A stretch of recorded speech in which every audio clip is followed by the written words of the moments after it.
Born and raised in Nampa, Zach Penrod fell in love with baseball at an early age. I grew up going to softball games, watching my dad play church league softball. And I was just thinking to myself back then, I was like, I can't wait to be out on the field with my dad and playing.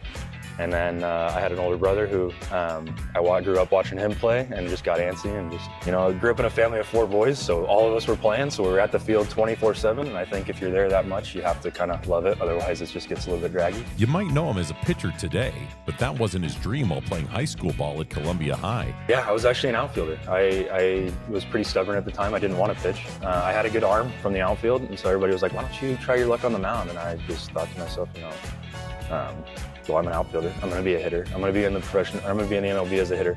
So that's what I'm going to do. After high school, he continued pursuing his outfield dream at a school in Salem, Oregon, but eventually made his way back to Nampa. And so I wanted to transfer, and NNU gave me an offer, and it was nice coming back to the hometown and playing for that team. That was a team I wanted to play for out of high school, and they didn't offer me, so it was nice to come back and get that opportunity. As a Nighthawk, he finally started looking at pitching as a possible long-term option. I was doing both. So I would play 3 games in the outfield, and then on the 4th game, I'd come in and pitch and just kind of fill in when they needed me. A referral from a friend led to him being signed by the Texas Rangers organization, but an injury forced Zach into getting Tommy John surgery. After being released by the club, he found his next adventure just a bit outside Nampa. That same guy that hooked me up with the Texas Rangers, he reached out and said, hey, I'm signing with the Dodgers this year. I need somebody to throw with. Come out to Boise. We'll get you in front of the Hawks coach because they're going to restructure that in the independent league. Yeah. And so I ended up getting out there, and I actually knew Gary Vantola from high school. I threw a bullpen in a live batting practice to a few of his Boise State players that were still left after they canceled their program. And he liked what he saw, and I ended up signing with him. From there, Zach's pitching career started progressing very quickly. So I bounced around independent league for a few years. I played in Boise for 2 years. At the end of 22, I got traded to Billings. So I played about a month in Billings, Montana. And then I actually signed to go play in Ottawa in 2023. And then it was about 2 weeks after I signed with them, they called me and they said, hey, I went ahead and traded your contract to Missoula, so you're going to be in Missoula this year. So I got traded back over to the Pioneer League and ended up going up to Missoula. And it actually turned out to be one of the best things for me. The coach there was a huge advocate for me.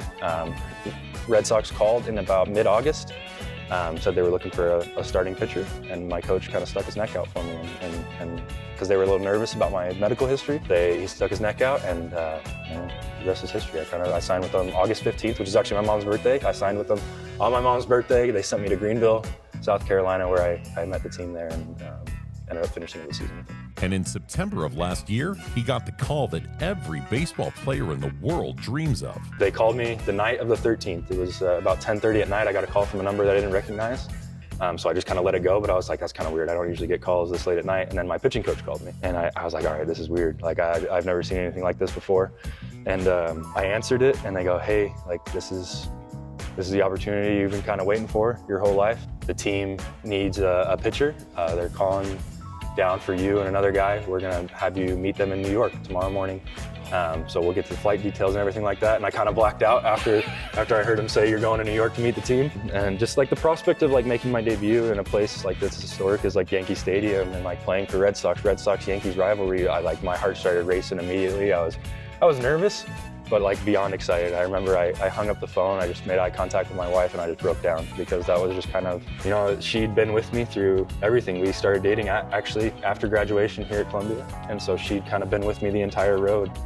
And so as soon as I made eye contact with her, I just kind of lost it. We kind of like had our moment, and it was amazing. Little did he know he'd be pitching on the biggest stage of his life the very next day. They told me like right before, they were like, hey, our long relief guy's going in, so you don't got to worry about it. Like, just sit down, kind of enjoy the rest of the game. And then they called down maybe not even like 5-10 minutes later, and they were like, hey, if the first guy gets on next inning, you're going to go in.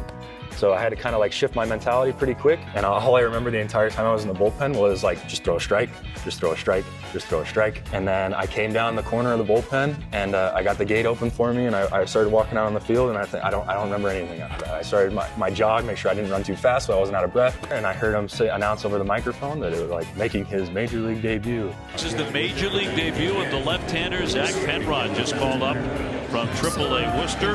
Got the call last night, pretty late actually. And then after that, it was just kind of a blur. My entire warm-up was don't throw one to the backstop. Please don't throw one to the backstop. And then I remember toeing the rubber. I turned around and I made eye contact with the runner that was on second, and it was Aaron Judge. And so I made eye contact with him. I swear we were on the same eye level, even though I was standing on the mound. But yeah, it just kind of looked like a video game, honestly. Like, it looked like I was playing the show, had the Yankee Stadium backdrop, and I was like, I don't know what's going on, but just throw a strike.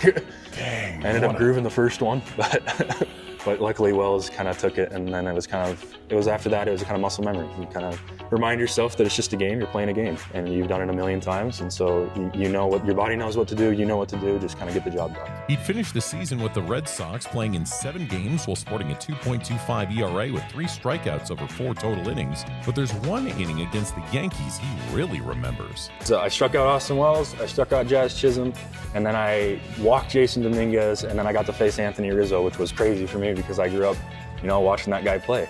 And then I got him to pop up, and it was actually funny. It was Devers and Story collided, and Devers almost dropped the pop fly. So it was kind of like a whole range of emotions that I felt.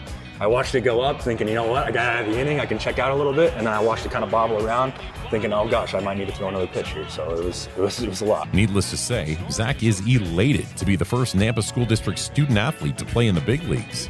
It's honestly phenomenal. Like, I don't know how to explain it. Like, it's a crazy feeling thinking of like all the players that have kind of rolled through here, rolled through Skyview, Nampa High, and like how long those schools have been around to be the first one. It's an honor, honestly. And to think that, my journey was less than ideal makes it even better because, coming out of Idaho, I feel like you got to fight for it, and it was awesome. I think it's an amazing feeling to be an honor to be the first. And Penrod gets through the inning. And he's got some advice for any NSD baseball players who want to follow in his footsteps. First, I think it's just important if you're going to do anything, do it 100%. I think it's very tough. Nothing's ever going to go according to plan. Like, anytime you make a plan, it's just not. God's going to have a different idea of what's going to happen.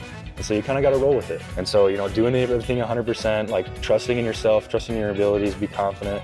But also, it's very important to surround yourself with the right people. I think surrounding yourself with people that are going to build you up and be there for you in times where you may not believe in yourself is incredibly important. I grew up with my brothers. They were always there for me. They were always cheering for me. My wife, my parents, they were always, it was a good support system. I think is very important because there were times where it did get tough and it was a lot of like second guessing of my abilities and things like that. But I had them there to kind of like boost me up. And in the times where it was low, they made it a lot better.